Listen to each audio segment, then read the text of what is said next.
Get baby water. He's shy. Thank you po.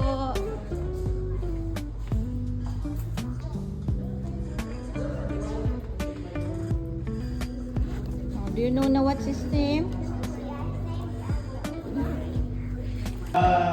Bago tayo mag-start, unahin natin yung pakilala. And then, ako muna. Ako si Francis, 23 years sa chef, 15 years sa Japanese, 8 years in cuisine, okay? Ang pinaka-specialty ko is Asian cuisine. Ano na ito?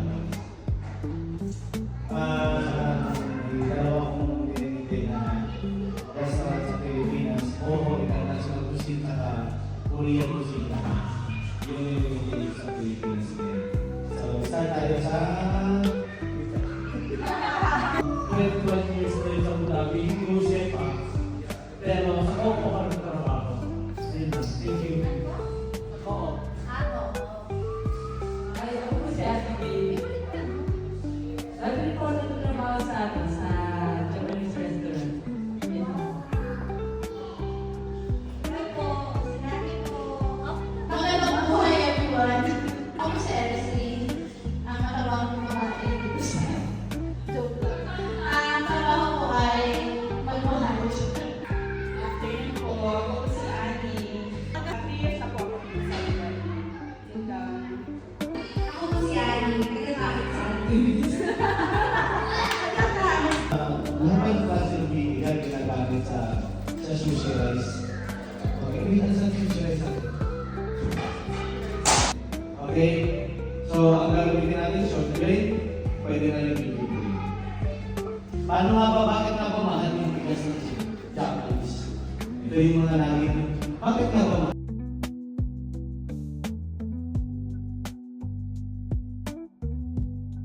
Okay, kailangan natin ng nori. 10 liters sa 7 kilo na beans. So 1 liter. 1 liter. Dito natin dinidikit yung rice. Okay? Pagkatapos makikita nyo may guhit yan, tama? Okay? Sige, ang guhit natin, ano tawag dito? Ang gagawin. So, i-blend na po natin yung sugar at saka salt. So, ito na po yung rice maker. Right? Ngayon,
subscribe.